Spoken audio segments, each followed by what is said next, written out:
Seer, our non-stimulant, thermogenic, and recomposition agent. Seer is a super cool product because it's going to help you utilize turning your white adipose tissue, which is for storage of fat, into brown adipose tissue, which is going to help with energy production. So this is great to use for a competition prep or in your weight loss phase. So you can stack it with a stimulant-based thermogenic, or you could also use it in your off-season or muscle building phase to help keep you lean and mean. Seer. I'm definitely going to be the one that F's up. I was waiting for you to just press record while Danica was in the middle of her thought. And like I said, you don't know whether or not I have kids because I don't even know whether or not I might have kids. That's the beauty of it. On the next Beauty of your 20s. Welcome back to the Pro Physique Code, everyone. As our group typically starts in random fashion of people wondering what we were talking about prior to pressing record. And it might have nothing to do with it and just Steven going off the cuff on whatever the fuck he's talking about. But it's Jess and Steven, and we don't have Christina, but we have Danica here. What's going on? Take that podcast, Mom. Yeah. How's it going, Danica? Good. I am trying to get into the swing of summer, and I feel like I just got into a good rhythm with my girls going their school schedule, preschool and first grade. And then before I know it, it's summer and I'm like, wait a minute. Nobody prepped me for this transition. And so I'm just trying to figure it out. But I love summer. I do love summer. So that's where I'm at right now, trying to just, pivot. You only love summer because you don't live in Florida or Texas. But I lived in Alabama for 3 years. Yeah, and you don't anymore. So now you can love summer again. That's why I don't live there anymore, because you couldn't walk outside. You couldn't breathe. So I'm sorry, but you're right. I love summer because of New York. Yeah. It's nice right now. It's manageable. Well, that's good considering I'm going to be there tomorrow. In New York? It's your house.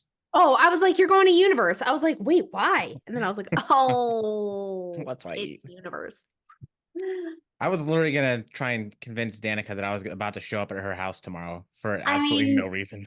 I'm a good host. You would love it. My kids would love you. It'd be great. You'd get along with my husband. You've already met him. It'd be a good time. There's a horse farm right down the road. Wow. Sounds like trouble. How are you guys doing? We're going. We're going. It's warm. I like to say I'm awake and not crying. That's my favorite saying. That's a good one. That's a good one. But I actually think that Danica, what you said can kind of platform off of what we wanted to talk about today. And what we're talking about is the mindset of successful clients. And because, just in case y'all don't know, Danica is a coach with Pro Physique, but she's also our mindset coach. So I have had athletes, and she works with, do you work with just Pro Physique athletes? I do. Yeah. Okay. Prior to working with Pro Physique, I worked with other people. But you know what? Actually, now that you ask that, there are other people that have had other coaches outside of Pro Physique that have asked for mindset coaching. So okay, cool. Because I just realized I didn't know that answer to that question. But she's our mindset coach. So she helps clients. I've had clients work with Danica on relationship with food, just overcoming boundaries in terms of their protocol It's mostly just, I don't know. I hate to say the word mindset because that we're probably going to use that word so much and it just becomes repetitive. And what the fuck does that mean? Right. But it's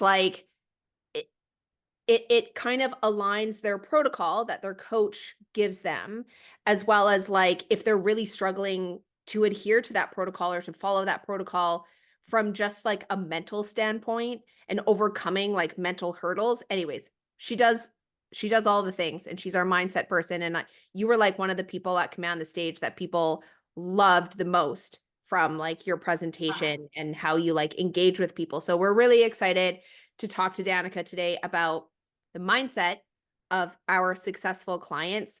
Because you mentioned summer is here and like you just got into a routine and now routines are different. And I think that, you know, that that creates struggles and hurdles for a lot of people, both in like executing on their plan, but just like in their like mindset surrounding getting over that. And well, maybe it's summer and blah, blah, blah. Anyways, Yeah. that's what I felt. No, I totally agree. I feel like there's, and maybe more coaches should probably do this. Even like myself, I find like there's this checklist of mindset where like I need to know a person has like, you know how we're always looking for like, what's your baseline and have you established a solid baseline? Do you have a routine? Like in order for us to really see progress or make changes, there has to be consistency with a solid baseline. We have to know the variables and they can't be scattered. I feel like the same applies to your internal dialogue, your narratives, your habits, your beliefs. Like there has to be a solid baseline and foundation if we're going to really execute any transition, programming, setting up of goals that are like reasonable and realistic. Like there has to be, the same has to work with like your mental and emotional well-being. If you don't have that, like say you're like, oh, I'm solid with macros, I'm solid with nutrition, I got a good routine, but I'm really effed up when it comes to like the internal dialogue, then it's gonna be a little hard and it's probably not gonna go as well as you would want it to go or your coach would want it to go too. So that's kind of my job, is to help them realize that like that's important too. That mental fitness is really, really imperative in order for your success. I mean, I think we definitely have said it many, many times. Like it's hard to really thrive if you live in chaos.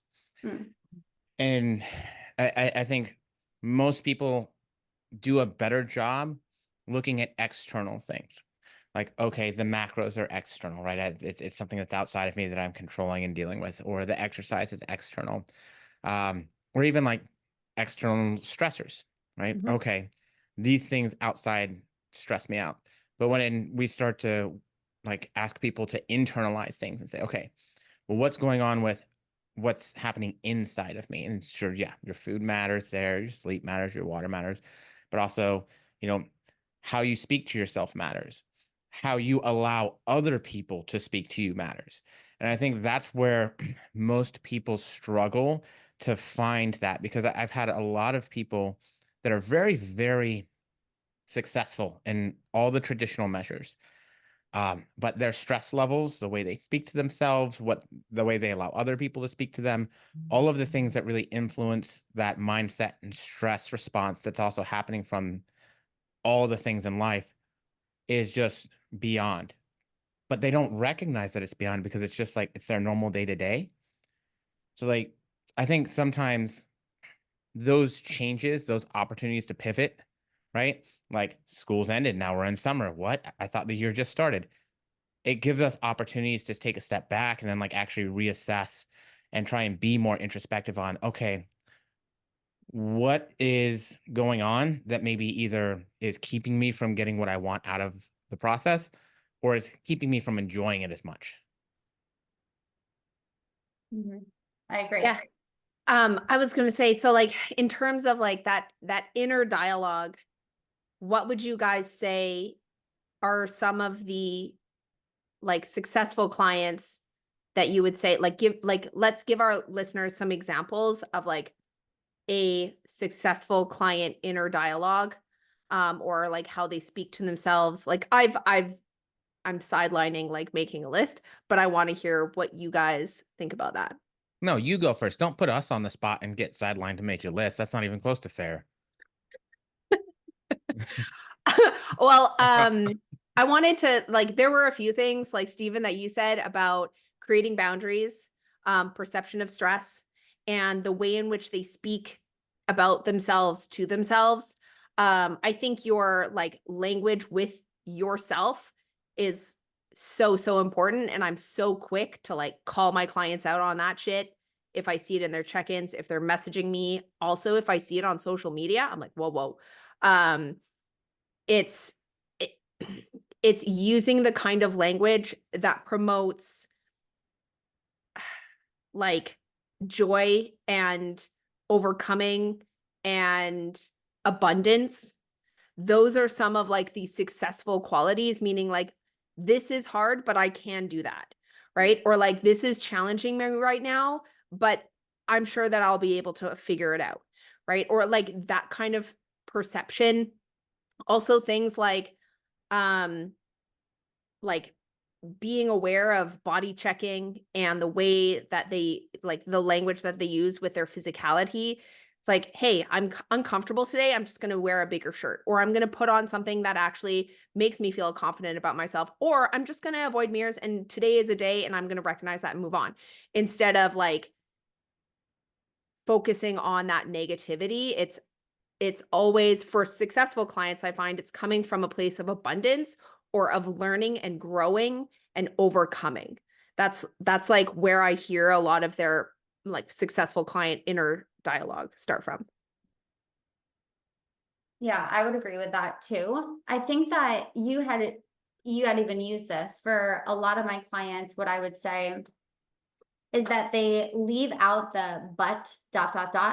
like, and that is something I will encourage them to do. I'll be like, that's an interesting point, and ...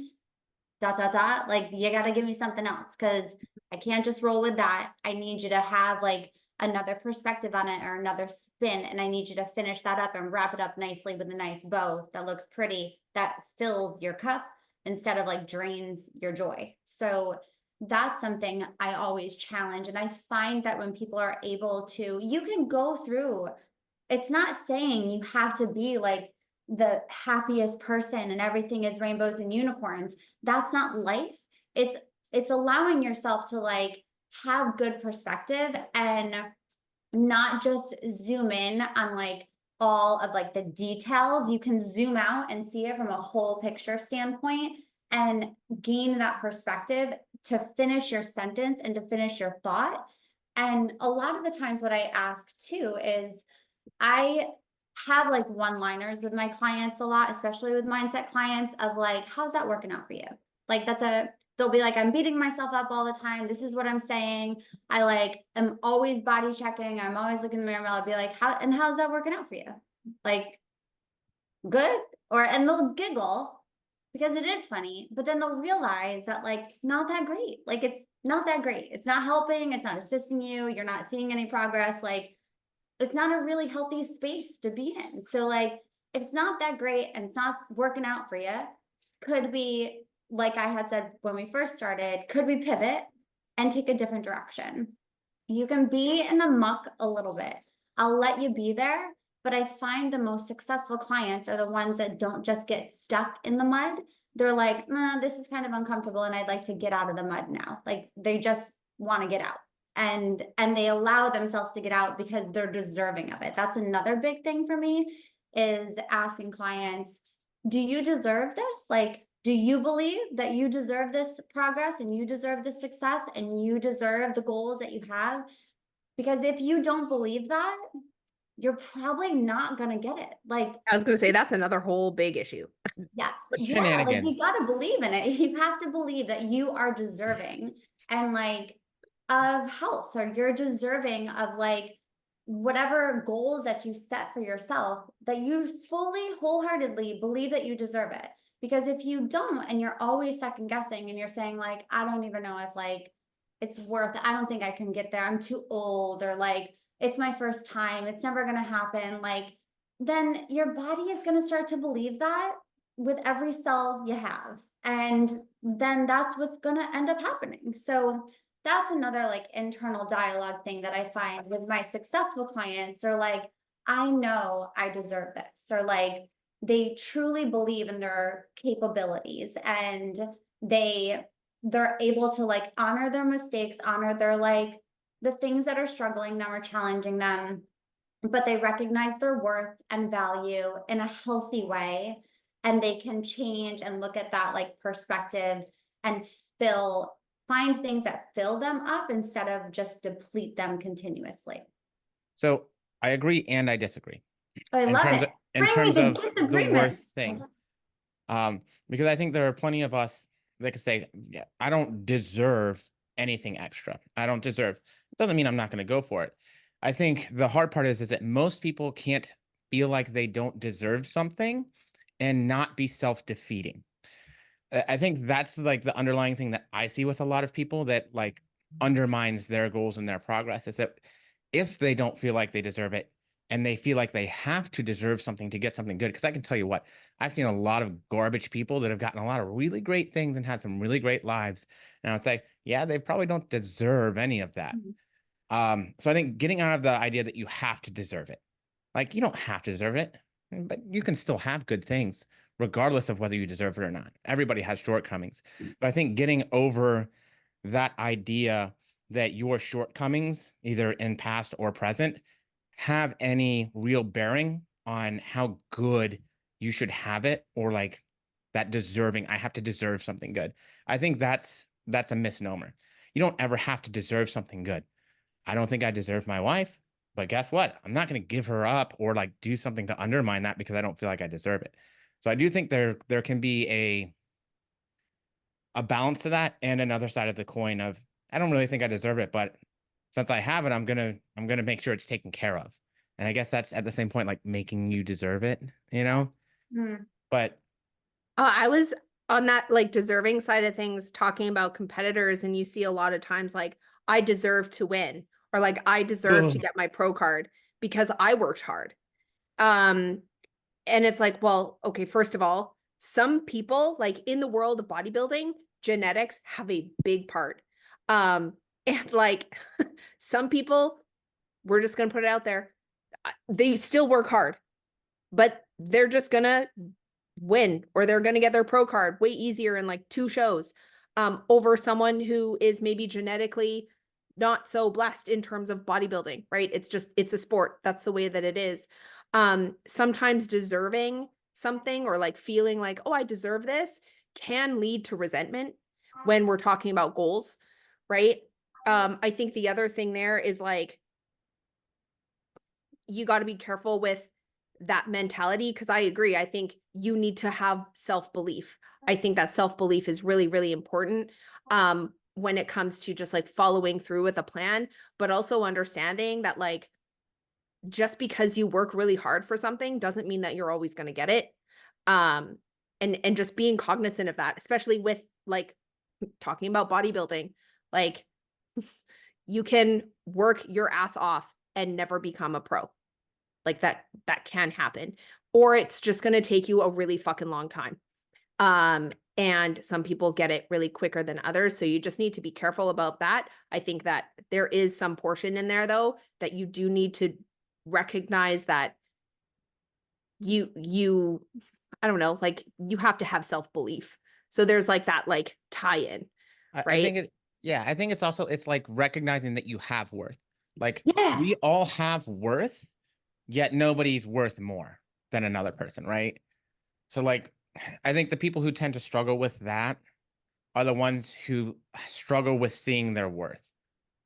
And I don't know, maybe Danica could correct me if she has a different experience, but from my experience, it's most of the people that feel like they don't deserve something are the ones that feel like they don't do enough, or like that their best isn't good enough. Like, dude, what better are you supposed to do than your best?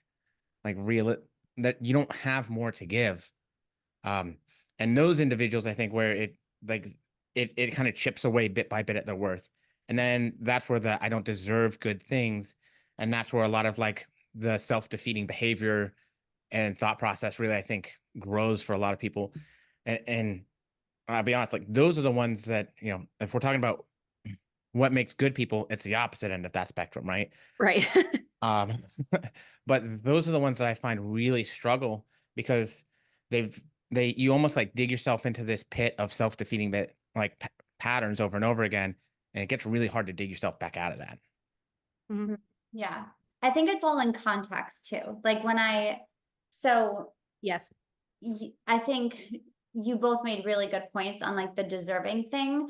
It's all in the context that that's used in too. So if somebody comes to me and they say, well, my mom has diabetes, she's overweight, she has high blood pressure, my grandma does, like, I don't really deserve like health, or like then I'm like, well, you are deserving of health. Like, do you believe that you deserve good health? Or like,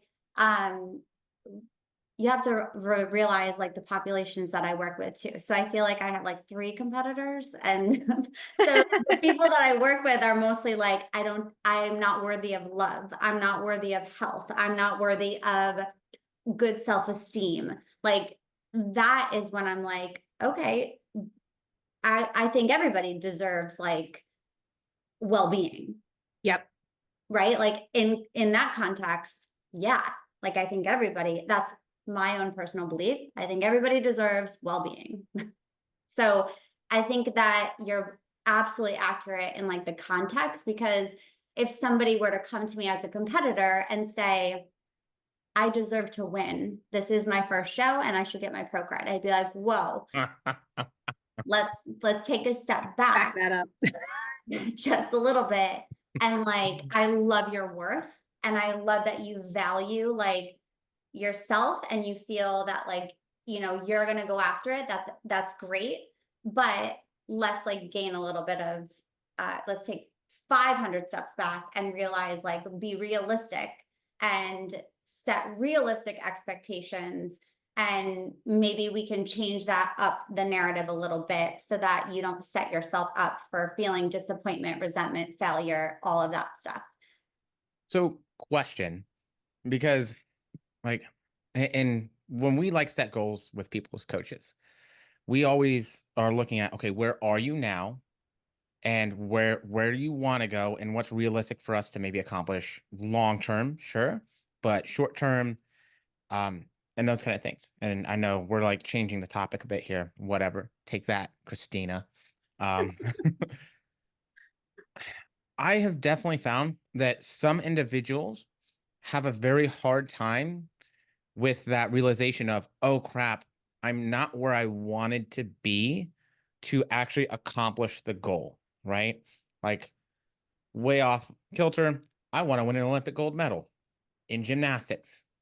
Real talk, I've never once been in a gymnastics gym, right? So like, I'd have to, if this was my huge goal, because I don't think it just applies to people who compete. Like, I see people that allow themselves to get discouraged in like the transformation challenge because they didn't maybe lose as many pounds as somebody else, or they didn't have the same transformation as somebody else, not even recognizing that that person had a completely different start point. Like, is there a specific way that you help people to mentally deal with, hey, okay, we're not at the point where we're ready to really achieve that goal yet. We're building up to it and we absolutely can. Or the idea of maybe we didn't have the most realistic goal in the first place. And so we need to moderate that, take that step back so you don't have to beat yourself up over it, but recognize that this is one step closer still. Yeah. I feel like communication and honesty is so important with all those kind of scenarios. Being able to say, I have said to many people, like, I love your goals. This is really ambitious. I want to make sure that we're being realistic. And by realistic, I want you to really take a look at things. I want you to think about the variables that are going to impact success and progress. I want you to think about your end goal that like we're striving for. And then, do you find that to be realistic? And guess what? It's okay if it's not realistic yet for you. And I would encourage you to really challenge that goal that you just set for yourself, because this is an opportunity for growth and to gain perspective. So being able to have that conversation helps them. It's like saying in a roundabout, nice little wrapped up way, like, you probably shouldn't have that goal. That's unrealistic. And like, let's take a step back. Doing it in like a nice little way and articulating it that helps them to feel still encouraged to set goals, right? But also to realize that like we want to make sure we're setting goals that like we can achieve together, and being honest too. I've been very open and honest. Like I really feel like the goal for you of a 12-week prep is unrealistic, and I would be compromising your health. And to me, that like ethically, morally, I don't like that. It makes me feel yucky in my belly. So could we think about together and brainstorm a more realistic goal? If they're out at that point, then like that's on them, right? That's Yeah. on. So I would, and I would even say to them a step further, like, I'm so sorry you feel that way. I really hope, just so you know, it's coming from a place of care, concern, like making sure that we're on the same page with things. And if I wasn't honest with you, then like I really would be doing a disservice to you. And that's how I've always framed it with like mindset clients, competitors, lifestyle clients, transformation clients, like that honesty. I feel like more people need that in their life than like Yeah. tiptoeing around, because they probably want to have that real raw conversation. And once they realize that like you can have that conversation, then they're like, oh, okay, like this is cool. We can have back and forth dialogue and just be honest and like transparent with each other without this like tiptoeing bullshit. Does that make sense? Yeah, like how I talk to people, whether it's a competitor wanting to step on stage, like first time competitor, or competitor being like, I want to turn pro, or someone who's like, hey, I just want to lose some weight and feel healthier overall. And when, we look at the full picture of where they currently are, that goal isn't like, let's say, realistic within their time frame. And I always ask about timeline if they have a timeline. Sometimes they don't, and that's cool, but a lot of times they do. I talk about their goals as in that's still a goal. That's our ultimate goal. And so you to step on stage, you to lose 50 pounds, whatever it is. That goal is still there. The timeline just looks a little different. And we have intermediate goals that we actually need to focus on first. So like, let's say someone who comes to me and they're eating 1,600 calories a day and wants to lose 20 pounds, like as just a general lifestyle client. Like I'm just, I don't know, throwing some shit up there. We're not ready to go into a deficit yet because we're only consuming 1,600 calories. And yeah, you like backtrack with them. Here's the realistic expectation. We need to go to like, 1,400 calories. And like, this is what cardio is going to look like, and X amount, like blah, blah, blah, health concerns, etc. We can still lose that 20 pounds. But in the meantime, we need to build up your metabolism and like reverse diet a little bit and get you feeling like you actually sleep through the night and you're managing your stress and your sleep and all of those variables. And so it's not like they're giving up those goals necessarily, unless they're completely unrealistic. Like, I don't know, I want to be an astronaut and be like, I can't help you with that. I'm a health and fitness coach. But like, it's just your goal is still there and that's the ultimate goal. But then the timeline looks different. And Yeah. I find a lot of times the most successful clients are people who, yes, exactly like you said, Danica, can engage in that conversation and go, oh, okay. And we're able to have that like just fully transparent, honest conversation. Like, shit, yeah, that would suck. I want to do that. Okay, great. But they also are able to practice patience and understand that things take time, right? Because that's where people get really tricked up, especially in the transformation challenge. Yes, it's the comparison thing, but it's like, well, this needs to happen in X amount of time. And the fact of the matter is the time is going to pass regardless. So could we be open to that time passing and it being productive? And that goal maybe being like the sustaining weight loss, or stepping on stage and winning an overall instead of just stepping on stage to step on stage and having a really shit prep. Like, so it's those qualities of being able to being open to having that conversation, being honest and being transparent, and then also understanding that, okay, I need to practice some patience and being open to that and leaning into those different phases. And also asking, you could ask too, I love all of that because that's so important. But what if we don't get there? That's an awesome goal. Yeah. Walk with me. What if we don't make it there? And what does that look like and feel like to you? Mhm. So I think that's the bigger thing that I see people struggle with. And so I'll say successful people make smaller goals. And what I mean Yeah. by that is not every goal is the end of the road. Successful people don't just have an end of the road goal. They have a bunch of little goals all the way leading there. Because it's not just like, what if it doesn't happen? But dude, what if it does happen and you hated every second of it? Yeah. Right. Like, what? And so along with the small goals, one, apparently some people feel joy when they accomplish a goal. Like, it's not like, okay, here's the next thing, here's the next thing. Like, so that's cool. I'm glad for some of you guys. Uh, like, that's great. I love that for you.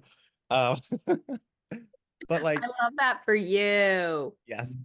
Um, but it's also like, if you're not enjoying all of those little things that you're doing, like, you're probably not going to enjoy that big goal, even if you do accomplish it too.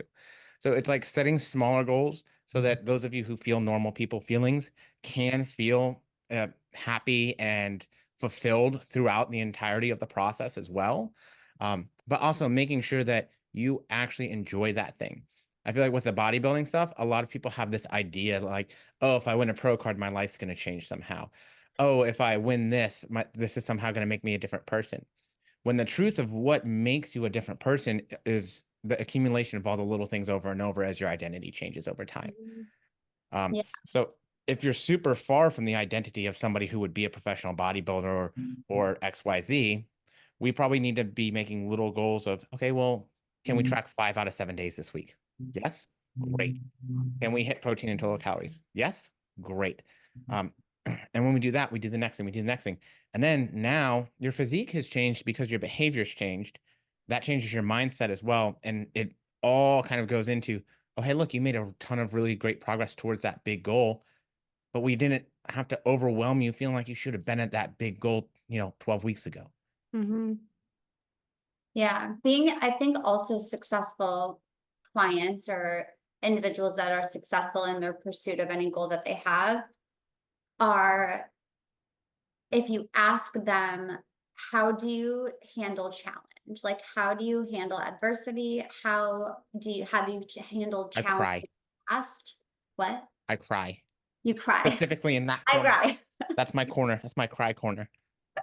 Don't be like Steven. I mean, you can cry. Crying can be a part of the process. Crying lets the sad out, okay? I think that it's important to ask. So some of my mindset, almost actually all of my mindset clients and a few of my lifestyle clients, I'll send them over like a wellness vision. And part of that is exploring like, what challenges have you gone through in the past? How did you handle any adversities? And how were you able to persevere? Like, how did you get through it? Because if I'm able to take a look at like the skills that we have or the skills that we're lacking or the ones that are maladaptive behaviors, then like it speaks volumes to how they're going to partake in a program, or like how are they going to handle if like we had this goal but we don't meet that goal. So I think that having awareness of that for the client sets them up a little bit better too, and it helps the coach. Like, we're a team essentially. Like, it can't just be this client's gonna, well, in my opinion, it can't just be this client's gonna be really successful if they have this mindset. It has to be like, well, your coach has to have a really solid mindset too. Like, if your coach is a fuck up, like, Uh-oh. Sorry, clients. uh-oh, like Calling Steven out here. your coach's initials are SB. You don't even know my middle name, sucker. I don't. But I do think that that's important to see, like, have awareness of, have you aimed for something in the past and like it didn't go your way? Or like, are you okay with like big challenges? What happens if you have a rough day? Like, what happens if everything's not lined up exactly how you want? Do you live in that black or white, or like, are you okay in color? And can we thrive in this space? Are you a all or nothing type of person? Because we got to work with that, and we got to change that a little bit. That's one of my other big ones. Is the most successful people are not all or nothing. Mm-hmm. The idea of what you think is all or nothing is one, not all or nothing, but it's again, it's the accumulation of all those little things over time, so that it's all.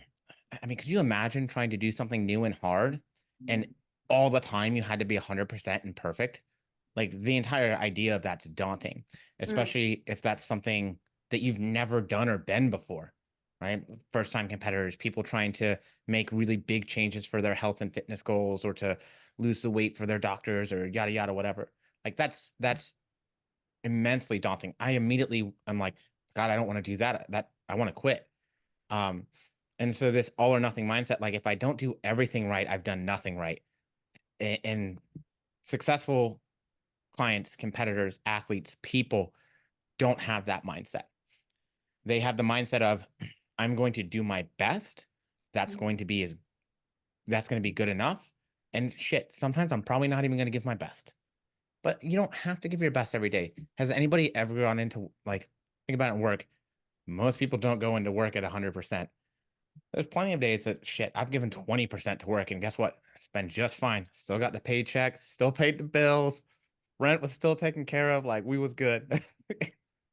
I think a lot of that boils down to awareness too, because I think that like you can be successful, or like you're able to make progress when you are experiencing an all or nothing mindset, because I've been there. But it really starts with like the awareness of, oh, I have that.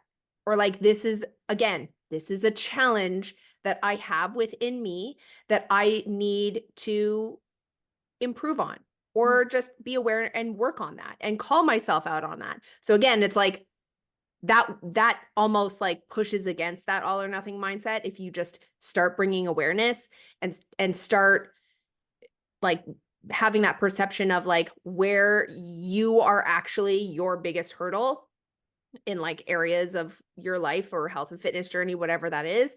And then approaching it as like, this is an area for me to grow in.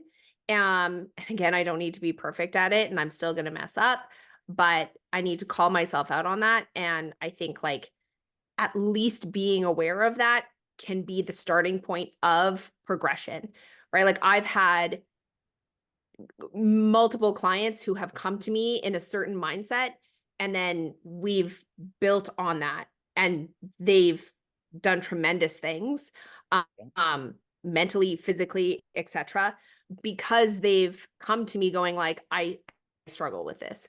And so then you have to work on that, right? So that was my thing. Yeah. Intrusive thought real quick. Yeah. Did either of you guys ever like do track stuff in high school or college? Oh God, no. Could you imagine if you were having to run hurdles and it was just a bunch of U's you had to jump over every time? That's weird. That'd be wild. You said you were your biggest hurdle. So I was like, oh wow, that'd be weird. Oh my No, God. I never did track. Track It'd be is so like much- not really a big thing in Canada, I feel It'd be like. so much more challenging, because how do you pay attention if you just have to look at all these replicants of yourself that you're having to jump over? Well, it'd be exhausting. Yeah. I like imagine, so I've been watching The Boys, and The Boys is like fucked up. So Big time. I can right. Yeah. I can imagine me, but like bent over backwards, like in like a arch, like a U, in like this Like deformed. Anyways, Don't a let the bat. intrusive thought win, guy. Danica, you're supposed to like keep me from doing this. Reel it in. Oh my gosh. I was gonna say, Jess, what were you talking about? This is what happens, Stephen. awareness. Awareness. Yes, awareness. If you can have awareness too of your perceived strengths and your perceived weaknesses, Mhm. and then discuss those things, that's really, really important, because then we can kind of talk about, well, like where does that come from? Why do you think that that is a weakness? Who has told you that that's a weakness? Who's told you that is it just you? And then build, build off of your strengths, build your weaknesses, and be able to be just cognizant of those things too. Because I work with so many people that are all or nothing. They'll come to me and they'll be like, I don't know why my coach told me that I should come to you, but they said I'm all or nothing. And I'm like, You're welcome. oh, here we go again. I'm gonna keep sending them. Just keep sending them. And You're I'll welcome. say, again, like I'm telling you, when I work with the clients, I'm like, and how's it working out for you? They'll be like, I'm tired. I'm like, yeah, it's probably exhausting. You're like on the same hamster wheel over and over. I'm all, I'm nothing. I'm all, I'm nothing. I'm all. And that's just exhausting. Let's get off of that, because I don't want to be on it. And I'm certainly not going to be on it with you. So like, if we're in this together and we're going to work together, we got to get off that, because it's not working out. And I think it allows them to see that, like, wow, this isn't fun. Like I do achieve, because it's definitely high performers too that like I see that with. Yeah. And I'll tell them to remind themselves, like, you have to remember that if most individuals that are like, everything's perfect, everything's to a T, I've done this, I'm a high performer, it's like go, go, go, go, go, go, go. There's like all yang, there's no yin, and go, go, go. Your nervous system is exhausted. Like Booked. done. It is done. And it wants any type of like relief or feeling like it could just like zone out. And typically what happens is it searches for that in a way that doesn't serve us well. So then we find that thing, whether it's food or whatever, pick your choice. And then we get frustrated with ourselves, not understanding like why we got to that place. And like we have to kind of go really upstream a little bit and be like, well, how did I even get there? Like, where did it start? Maybe it's because I was too on, and I just became tired. Again, we talked about like stress, like perceived stress. And some people just operate in that, like, this is my normal. And I'll say, okay, well, everything that you're explaining to me though, I got a little tired. Like I felt my heart was a little tired. I need to go take a nap. Maybe a little like non-sleep deep rest session, because this was intense. And they'll again laugh at it, but then that laughter tells me that they're like, oh shit, like that is a lot. Like that is tiring. I guess I understand now a little bit more about physiological effects and like why it's happening, and that it's okay for me to be in like a little bit more of a flow state. If like you're a type A, maybe a type A minus might be a little bit. So I want to try and prompt you guys, because I want to hear your thoughts. Successful clients, people who are successful, are quitters. And go. People who are successful are quitters. Are quitters. Well, because they set that bar so incredibly high that like they get really frustrated and they're like, fuck it, I can't do it anymore. No. So what I mean by this is successful people are quitters in the idea that they know when to quit something. When something is no longer serving you, when it is taking away from the things that are more important. Like, see, immediately, and this is like the funny thing about the word quit. We automatically have a negative connotation with it. We associate it with being a bad thing. Like, yeah, but I quit doing drugs. That's a good thing. Like a long time ago, y'all. Like it wasn't really a bad thing, right? It was the normal teenager, young 20s thing. Don't worry, we'll not edit that out later. But like that's a good thing to quit, right? Yeah. I quit beating myself up all the time. That's a good thing to quit. I quit toxic relationships. Those are good things to quit. And so I think some of the most successful people know when to call it on something. They don't just sit there and bash their head against the wall. They don't necessarily invest all of themselves into things where maybe their talents and their desires don't really lie, that maybe take away from the other things that bring them more joy and fulfillment in life. they're not just trying to do stuff because they said they do it or because somebody else told them they should do it. They know when to quit, and they quit the things that don't benefit them. Yeah, I think that is profound because it brings up that perception again. And how often have you had a client or talked to someone like a consult and they've been like, I had to quit my fat loss, or like I had to quit a prep, or I don't want to give up on this because it feels like I'm quitting. And like I feel like that comes up a lot. And the fact of the matter is, like, the 10 times out of 10, it's like it's a good thing that we're stopping this, right? Or it's a good thing that we're shifting, or that we need to actually think about something else now, right? Like, okay, so I'm going to talk about a competitor, but we competed twice, and she did fantastically. And there was a show that was really close to her, and she was like, well, I want to do it.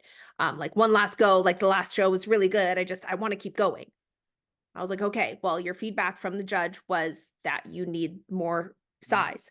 And so we can go and do this show and get that same feedback, and potentially not even do as well as we just did because we need more size. We're dieting longer, blah, blah, blah. Or we can be like, okay, that's it. And now it's time to shift. It's not quitting. It's not quitting prep.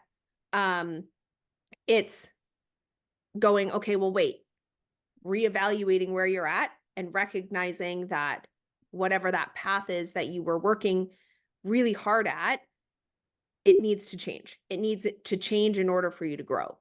So I want to challenge you, because you are quitting prep at that point. You are quitting what you were doing. Yeah. But that's not a bad thing necessarily. It's in like this delineation of, I can quit doing prep and not quit being a bodybuilder. Right. You know, I can quit going to my gym and not quit being a healthy person. Right. And I think this is like part of a lot of what the all or nothing people have a hard time with, right? Well, how do I quit this, but not be a quote unquote quitter, or not like have let somebody down, or like, Or yeah, people who are that's a good thing. like people who maybe try a prep or step on stage and realizing that they don't like it. And then they're like, well, I just need to quit now. It's like, well, but do you want to just not want to work on your health and fitness? Do you not want to feel good? Right? Like I've had a client who we started a fat loss phase, potentially going to turn into a prep, and she just, was like, I actually don't, I don't like it. I was like, okay, cool, good. You found out that this wasn't for you. Great. That doesn't mean that you still can't have health and physique goals and want to push yourself and challenge yourself in different ways. It just means that you're not getting in a little bikini and getting judged. Okay, cool. Like, I feel like it's defeating thoughts, Yeah. right? You can absolutely, I think, asking the question of like, well, talk to me a little bit more about that. When people say like, I feel like I'm failing, or I failed because I didn't keep going, or I feel like I'm just quitting. Well, what are you actually doing? Are you letting go of something that doesn't serve you well anymore? Because if you put it that way, it kind of sounds beautiful. Like, sounds like a great decision.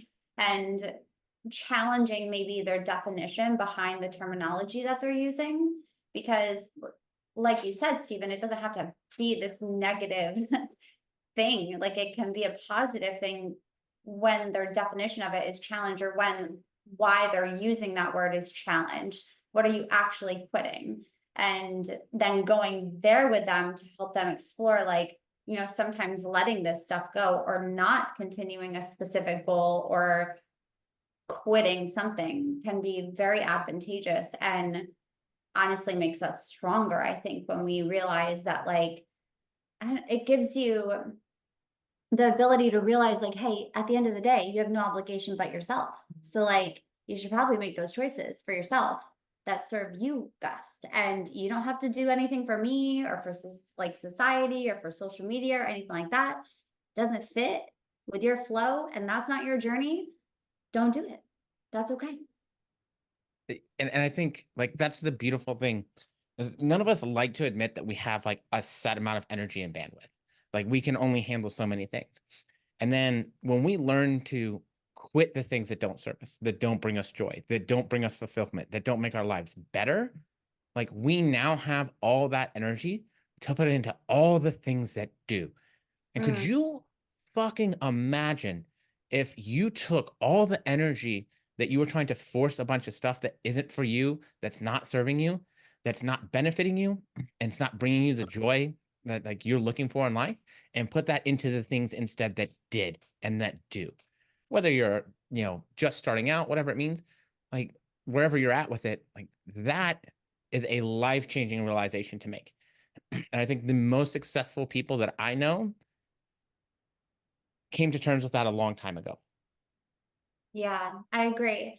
There was, I like created sometimes with my mindset clients and other clients, I create mindset tasks. Like I have like a whole set of like tasks that I give out and I'm like, oh, I just came up with a new one. This is a good one. I'm going to give this one. One of my all or nothing clients, everything is high stake. So like if she doesn't perform her best, it's like high stake in her mind. And part of my job is uncovering like where did that come from, that feeling. So like with that client, it does come from like upbringing and like what was kind of the messages given to her. So for her task, I said, you know, the whole like it's all or nothing thing isn't working out. I need you to start to think, what are the big things in my life? Like the things that I give energy to, the things that are important to me, the goals that I have, and I want you to put them in categories like low stake, medium stake, high stake. And then let's discuss this because it gives you the realization that probably some of the high stake things that we're thinking aren't really high stakes. Like, and it's okay to not put those in those categories because it's not filling your cup. It's draining you and not giving you, when we have too many high stake things, like everything is like overwhelming. We don't have that mental capacity to make really good decisions usually. Like we just Wait, don't. you guys have mental capacity to make good decisions? To make like emotionally sound, reasonable decisions. Like, Ooh. what is that? What is that?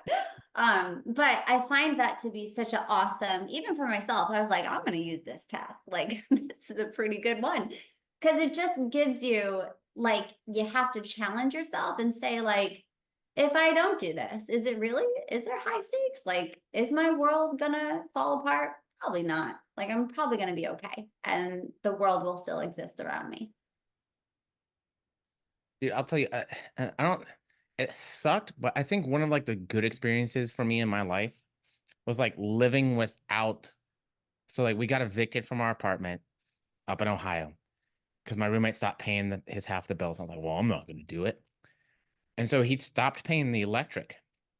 So I lived without electricity for like 2 weeks, like straight up. If I had to go to laundromat, go to the laundromat. If the sun went down, my day was over, right? And I was like, wow. When I think about that, I'm like, there's a lot of stuff that I prioritize. Like if I can live without electricity, there's probably a lot of things that I might be over prioritizing or overemphasizing in my life. That's it. Perspective. Perspective. Yeah. I love that. Another thing really quick. Another thing to realize is this might be too psychological, but I don't think so because you have me on here. So might as well give it to you. If your needs aren't being met, your physiological, like your physical needs, your psychological needs and your emotional needs aren't being met, then that I find like with some of my clients, like for instance, like connection or like feeling connected, feeling abundance, feeling safety, feeling self-worth or community around them. Like if if those needs aren't being met, then I find that there's always little hiccups that come up along the way that represent like that is an unmet need, and we have to make sure that we're meeting that need in a positive way. A lot of individuals, like, well, not a lot, but I would say there are some individuals that would go after a goal that they feel may meet a need Yes. that's not being met. Yes.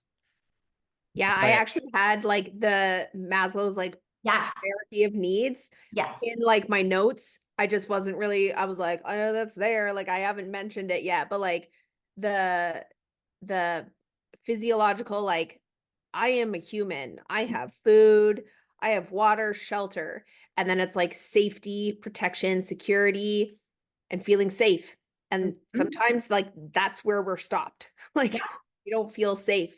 And then like, you know, you build up like belonging, love, self-esteem, and that kind of stuff. But and you can't get to the top one, like that, like self-actualization and like really thriving, right? Like feeling like you're thriving in your life and you're happy and you can be in this flow state. You can't just jump up to that level without the base. Like it just doesn't work like that. There will be huge roadblocks, and you will probably have behaviors that like are trying to serve those needs, but aren't at all. Like you think that they are. They're like little gremlins that creep in that like don't serve you at all, but they say that they do. So you're convinced that they do, but we really need to kick them the fuck out. I think there's also, and like, I'm pretty sure we could go for hours on this one. So maybe I will continue to just bring up more crap. Like this, and it goes into the all or nothing. Like you can have a good life without things being good all the time.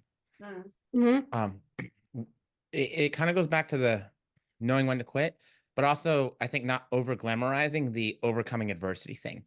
Like if everything's hard, that's a problem. If everything is pushing you to your limits, that's a problem.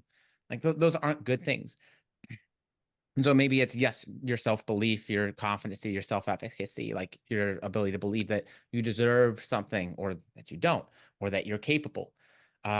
There's a lot of things that go into that, but if you're consistently pushing against things that are, or trying to do things that are like world breaking all the time, like that's a problem. We need to take a step back and we need to figure out how we make these things more digestible, whether that's like too big of a goal, realistic goal setting, working on, you know what I mean? Because everything's overwhelming at that point. And then you don't have the bandwidth, you don't have everything. But if things are just, okay, it's not the greatest right now, or, you know, this is a hard part in life, like that's normal, that's life. So I think also getting out of the social media mindset that people put forward for us. The best competitors, the best athletes realize that there is an acceptable level of tough. There is an acceptable level of challenge, and they manage that well. Yeah, I mean, I don't know. I think that you put that really well. It's just like sometimes life's gonna life.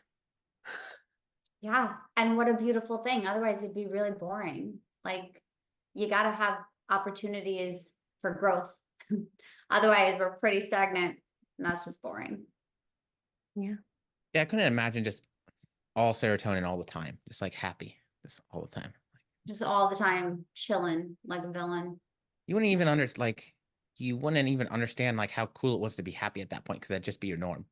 Yeah, I totally agree. I say this, you know, on the sidetrack, but I say this, my husband's always like, I'm working on perfecting our relationship. I'm like, well, that's pretty boring. Imagine if I was just like you all the time. Like we'd never have little disagreements, or we'd never have like challenging conversations. And like, I like to spice things up. Like I want to make sure that we are challenging each other. It would just be, it'd be what's that like old show that was like, I don't know, the mom comes out with a green bean casserole and everything is just perfect. Leave It to Beaver? I don't know. Maybe it was a different one. I think it was Leave It to Beaver. I don't Leave It know. to Beaver. But I know what you're talking about. It was like There the has to be. 1950s like marriage vibe. Yeah. Ugh. Ugh. I love pissing my wife off. It's the best. I I think it's important to know that like probably also another characteristic of a successful client is wanting to be challenged in a healthy way. Like knowing that like being challenged is okay too. That it's not going to be a walk in the park, and you're okay with that because you see it as an opportunity, as opposed to like, but I know that I have to do this. If that's like the tone that I get right away, I'll be like, "Woo, we need to talk." Like, this is an opportunity. And like, if we don't see this as an opportunity, like, then let's just have a bigger conversation around that. We can't just keep thinking negative, negative, negative. I think in a healthy way, right? Because this is the same thing that we can do a lot of the times with our fitness goals, whatever, too. Yeah, it's a challenge, but it's not a healthy challenge if you got to be on 700 calories. You know what I mean? Right. Like In a we've healthy way. lost we've lost that base of in a healthy way at that point. Yes. Yes, absolutely. And then within that healthy realm, leaning into that discomfort, right? And just being like, okay, this is part of what I should be doing if I'm being challenged in a healthy way. And that's good. And like, I don't know, I talk about like leaning into that discomfort because then you can process it.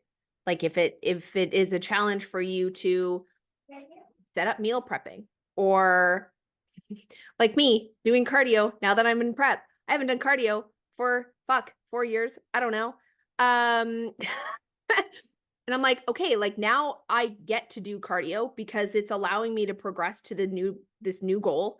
And like, it's hard, but it's manageable. Like shit, I'm doing like 30 minutes. It's fine. But there are parts where I'm like, oh God, like this morning I was like, I don't want to go do cardio, but like, I'm going to go do it. So let's get after it and stop distracting myself. And it's allowing me to progress towards this next thing that I'm working on. Right. And it's in a healthy way. It's not me doing cardio for like 4 hours on the Stairmaster. So I think there's also a difference between like discomfort and pain. And so like if we talk about that in like physical therapy and all the rest of the stuff, Yes. like pain tends to be it's a signal, right? It's a signal that something probably ain't in the best spot. So like you have to also be able to understand and take that step back for saying, okay, is this an uncomfortable situation where I can grow? Or is this me creating painful situations for myself?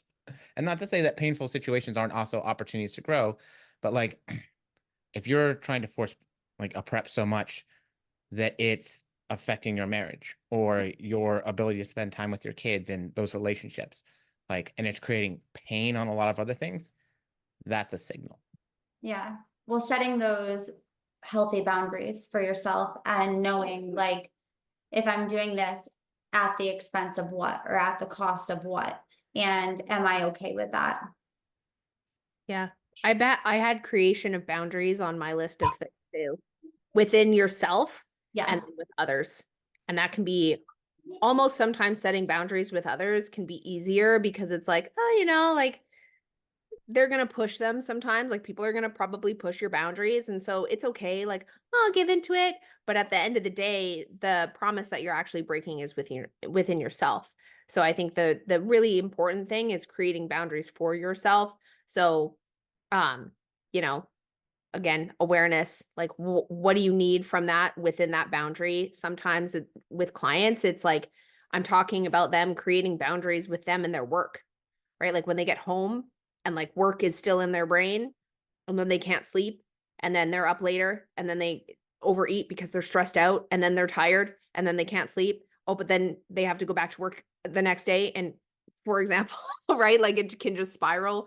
It's like, okay, well, when you get home from work, how can we like turn off, or how can we do parasympathetic activities to like bring your CNS down, and rest and digest, or whatever that is. Maybe it's going to a social gathering and you're choosing not to drink, and then you have to talk to people about why you're choosing not to drink. Again, creating boundaries. That was on my list. Yeah. With creating boundaries, also being transparent and communicating like with your boundaries and being okay with that. Like, I think this kind of brings it to like what we talked about in the beginning, but there is sometimes this hesitation. A big question that I ask my clients is, what don't you want me to ask you? And they're like, oh man, like it just challenges them a little bit, because there's always something that like they probably want to talk about, that like they're hesitant because they feel like maybe I'll be judged, or like this will be taken the wrong way or whatever. But like sometimes it probably will be more productive if like we can be honest in a very well articulated way, and like 9 times out of 10 it really does lead to good things. You are able to be honest with people, you're able to set your healthy boundaries, like it kind of is better for everybody involved. And so I think the boundary thing is probably easy for like me. It's for Jess, but it's easy for me because I don't give a shit what other people think about me. Like that's a them problem, right? But there are a lot of other people who care very much what other people think of them. And for them, setting boundaries is one of the scariest things in the world. And if that's you, great. We've uncovered there's maybe some other things in terms of our priorities that maybe could get worked on to make life a little bit better. But again, that comes back to knowing where you're at. So I was just thinking, yeah, that's easy for me, but I know some people where that's probably one of the most daunting tasks I could possibly give them, is to be like, it sounds like you probably need to tell other people no on some things. Yeah, that would be helping them to do it in smaller ways. So maybe not bleeding into like the actual situation that causes them the most like anxiety and like tension, where they're like, no, I'm out, like I can't do it. It'd be like, let's do it in a very, very small way where you can practice. Like I have challenged my clients, and I'll be like, they'll say, I just don't know how to not answer text messages past this time. And I'm always on my phone, and then my husband gets mad and da, da, da. And I'll be like, okay, I'm going to text you tonight at 10 o'clock. Do not respond. And that's your boundary. Like, let's start here with a safe space.